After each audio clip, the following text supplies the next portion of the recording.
बच्चों, जब हमने लास्ट वीडियो में डिस्कस किया था कि जो उत्पादन विधि के द्वारा जो भी उत्पादन होता है उसका जो मूल्य होता है वो क्या कर दिया जाता है, उत्पादन के साधनों को वितरित कर दिया जाता है। जैसा कि हमने आय के चक्राकार प्रवाह में भी पढ़ा था कि जो व्यावसायिक फर्म जो भी वस्तुएं उत्पादित करती हैं उसको बेच के जो उनको आय प्राप्त होती है वो उस आय को खुद तो नहीं रख लेती, उसमें से केवल लाभ ही तो रखती है। बाकी जो सारी चीजें हैं वो किसको चली जाती है, उत्पादन के साधनों को, अर्थात परिवारों द्वारा उत्पादन के साधन दिए जाते हैं तो उनकी आय उन परिवारों को दे दी जाती है। अर्थात उत्पादन का जो मूल्य होता है वो साधनों को बट जाता है, उसको वितरित कर दिया जाता है। समझ में आया? तो इससे हमारे देश में कुल कितनी आय प्राप्त हो रही है, किसको, उत्पादन के साधनों को, उसके द्वारा हम क्या कर सकते हैं, राष्ट्रीय आय ज्ञात कर सकते हैं। यही सारी चीजें यहाँ पर लिखी हुई है कि आय विधि, इनकम मेथड, आय विधि द्वारा देश में आय के वितरण की जानकारी मिलती है कि किस तरीके से किस किस उत्पादन के साधनों को कितनी आय प्राप्त हो रही है। ये हम यहाँ पर जान सकते हैं कि राष्ट्रीय आय का वितरण किस प्रकार से किस वर्ग में किस तरीके से किया गया है। ठीक है बच्चों, उत्पादन के साधन द्वारा जो उत्पादन होता है वह उनको उनके प्रतिफल के रूप में वितरण कर दिया जाता है, क्योंकि जो भी उत्पादन का साधन लग रहा है तो उसको आय तो चाहिए ना, तो वो जो इनकम प्राप्त होती है, उत्पादन का मूल्य प्राप्त हो रहा है, वो उत्पादन के साधनों को उनके प्रतिफल के रूप में दे दिया जाता है। यह वितरण कैसे होता है, श्रम को तो मजदूरी, हम पहले भी पढ़ चुके हैं कि यदि श्रम लग रहा है उत्पादन के साधन के रूप में तो उसको मजदूरी दे दी जाती है। यदि पूंजी लग रही है तो उसको क्या दे दिया जाता है, ब्याज दे दिया जाता है। यदि भूमि लग रही है तो उसको लगान दे दिया जाता है, किराया दे दिया जाता है। समझ में आ रहा है, नहीं आ रहा? और इसके बाद यदि उद्यमी लग रहा है तो उसको क्या दे दिया जाता है, उसका लाभ दे दिया जाता है। तो इसी प्रकार से है, श्रम को तो मजदूरी के रूप में, पूंजी को ब्याज के रूप में, भूमि को लगान के रूप में और उद्यमी को लाभ के रूप में ये जो उत्पादन के साधनों का, ये उत्पादन का जो मूल्य होता है वो वितरित कर दिया जाता है। तो ये साधनों को जो उनकी आय है उसका वितरण हो जाता है इस प्रकार से। ठीक है बच्चों, तो यहाँ पर हम देखते हैं कि उत्पादन का पूर्णतः वितरण हो जाता है साधनों में, शेष कुछ भी नहीं बचता। जो भी उत्पादन का मूल्य प्राप्त होता है वो सारा उत्पादन के साधनों को वितरित कर दिया जाता है। तभी तो जीएनपी बराबर जीएनआई होता है, तभी तो उत्पादन विधि के द्वारा जो मूल्य आता है वही आय विधि के द्वारा मूल्य आता है, क्योंकि उत्पादन होने के बाद जो मूल्य प्राप्त होता है वो सारा किसको वितरित हो जाता है, साधनों की आय को। तभी तो हमारे जो उत्पादन का मूल्य वही आएगा जो कि हमें आय विधि के द्वारा मूल्य पता चलेगा। तो दोनों विधि सेम हो गई ना, उत्पादन विधि भी और आय विधि। तो उत्पादन के मूल्य को सभी को साधनों की आय के रूप में वितरित कर दिया जाता है, कुछ भी नहीं बचता है। ठीक है बच्चों, तो उत्पादन के साधनों को वितरित आय के घटक कौन कौन से हैं, हमने पढ़ा ना कि भूमि को तो लगान मिलता है, श्रम को मजदूरी मिलती है, पूंजी को ब्याज मिलता है, उद्यमी को लाभ मिलता है। तो इस प्रकार से कौन कौन से घटक है जो कि उत्पादन के साधनों की आय के रूप में होते हैं। तो आपकी बुक में भी सारी चीजें दे रखी हैं कि पहला है मजदूरी। तो जो भी श्रम मजदूरी करता है, मतलब जो भी कर्मचारी काम करते हैं, किसी भी आपने फर्म में देखा होगा या हमने भूमि पे देखा होगा कि किसान किसी को मजदूरी के रूप में लगाता है, तो उन सबको क्या दिया जाता है, मजदूरी दी जाती है। उन मजदूरों को, उन श्रम को मजदूरी दी जाती है। ये होता है एक तरह से कर्मचारियों की क्षतिपूर्ति, क्योंकि कर्मचारी आपके पास काम कर रहा है तो उसके बदले में उसको वेतन देना पड़ेगा, नहीं देना पड़ेगा, क्योंकि वो अपना क्या दे रहा है, मानसिक श्रम या शारीरिक श्रम दे रहा है। तो उसके बजाय आप उसको क्या देंगे, मजदूरी देंगे, नहीं देंगे उसके बदले। तो ये होती है कर्मचारियों की क्षतिपूर्ति। और ये क्षतिपूर्ति पैसों के रूप में तो होती है, कई जगह आप देखते हैं कि वस्तुओं के रूप में भी होती है। इसके अलावा और भी बहुत सारी क्षतिपूर्ति होती है, मेडिकल इंश्योरेंस भी दिए जाते हैं। तो कई तरीके से हो सकती है मजदूरी। ठीक है, तो ये होती है कर्मचारियों को क्षतिपूर्ति। एक तो ये हो गया इसका घटक जो आय है उसका। दूसरा, तीसरा, चौथा, ये तीनों घटक हैं। ब्याज जो कि पूंजी को मिलता है, लगान जो कि भूमि को मिलता है और लाभ जो कि उद्यमी को मिलता है। तो कोई जो संपत्ति का मालिक होता है, जो संपत्ति होती है ना उसका मालिक होता है, तो उस संपत्ति के बदले में उसको क्या दिया जाता है, उसका प्रतिफल दिया जाता है। जैसे जिसके पास पूंजी है उसको उसके बदले में ब्याज मिलेगा, जिसके पास क्या है, भूमि है, उसको उसके बदले में लगान मिलेगा। और उद्यमी ने इतना सारा काम किया है, वो सारी चीज़ों को मैनेज कर रहा है, तो ये सारी चीज़ों के बदले उसको क्या मिलेगा, लाभ मिलेगा। तो इस प्रकार से ये सारा कहलाता है परिचालन अतिरेक। क्या कहलाता है? परिचालन अतिरेक। अर्थात इन सभी साधनों को काम में लेने पर, ये जो साधन है उद्यमी है, इसके अलावा भूमि है, इसके अलावा पूंजी है, तो इन जो ये साधन है उनको काम में लिया है तो उस पर क्या मिल रहा है? अतिरेक मिल रहा है। जो भूमि है, ठीक है, वो अभी तक कुछ काम नहीं आ रही, लेकिन भूमि को उसने क्या कर दिया? किराए पे दे दिया, तो उसके बदले में क्या मिल रहा है? लगान मिल रहा है, नहीं मिल रहा। पूंजी है, वो घर पर रखी है, कुछ नहीं मिल रहा उसमें, और यदि हम किसी को ब्याज पे दे देंगे तो उस पर क्या मिलेगा? ब्याज मिलेगा, नहीं मिलेगा। उधार पे दे देंगे तो ब्याज मिलेगा, नहीं मिलेगा। तो इन सभी जो उत्पादन के साधन है उनको काम पे लेने के बाद उनके लिए क्या, उन पर क्या मिलता है? अतिरेक। उनको चलन में लेने के बाद उस पर अतिरेक मिलता है, इसीलिए तीनों साधन क्या है?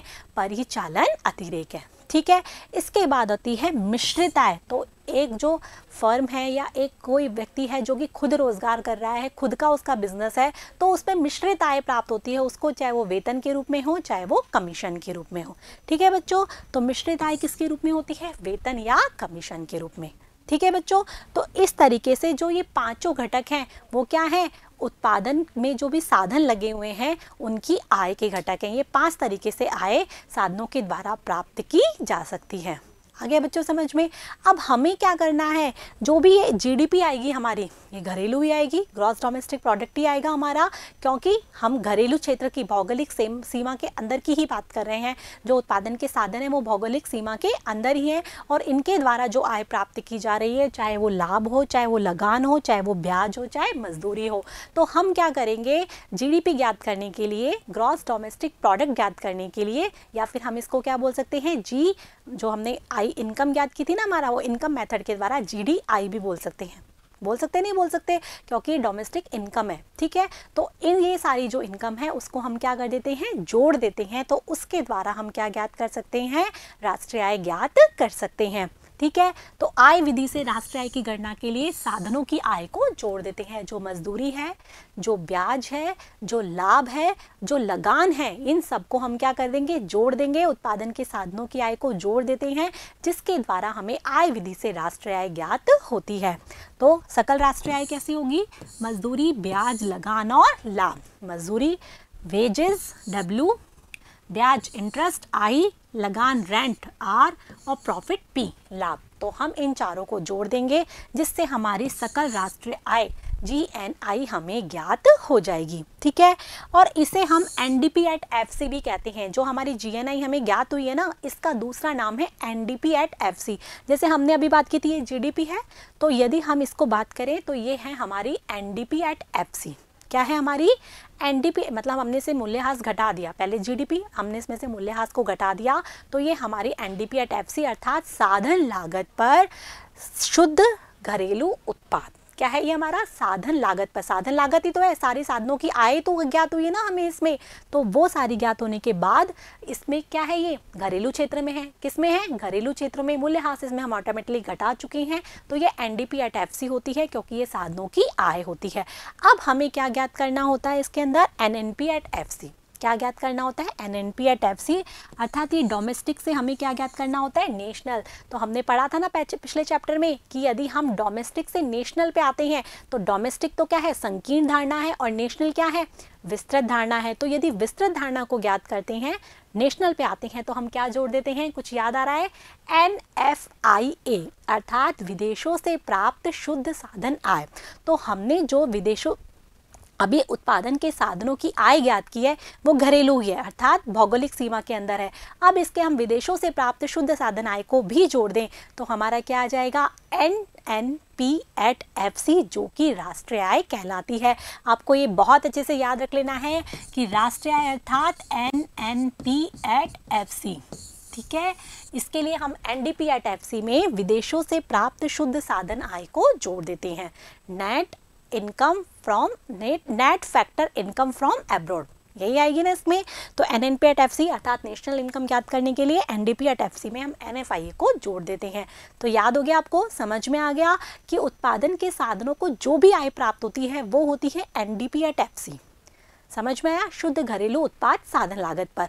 और इसके लिए हमें विदेशों से प्राप्त शुद्ध साधन आय को इसमें जोड़ना होगा, तब जाके हमें NNP at FC आएगी, जो कि राष्ट्रीय आय होती है, NNP at FC। तो इस प्रकार से आय विधि के द्वारा हम किस प्रकार से ज्ञात करेंगे, समझ में आ गया ना बच्चों आपको, कि हम उसमें विदेशों से प्राप्त शुद्ध साधन आय को भी जोड़ देंगे, जो उत्पादन के साधनों की आय होती है। ठीक है, अब ये आय विधि से जो भी हम आय ज्ञात करते हैं ना हम साधनों की आय, तो उसमें बहुत परेशानियां आती हैं, बहुत कठिनाइयां होती हैं और गलती होने के चांसेस बहुत होते हैं। तो यहाँ पर हमें राष्ट्रीय आय की गणना करते समय कुछ सावधानियां रखनी होती हैं। तो ये सावधानियां कौन सी है वो भी आपको अच्छे से याद रखनी है। कि पहली जो सावधानी है वो है स्वरोजगार से प्राप्त आय को शामिल करना। कई बार क्या होता है, हम किसी और के यहाँ काम कर रहे होते हैं और हमें वेतन या मजदूरी मिलती है, वो तो हम क्या कर लेते हैं, इसमें शामिल कर लेते हैं राष्ट्रीय आय में।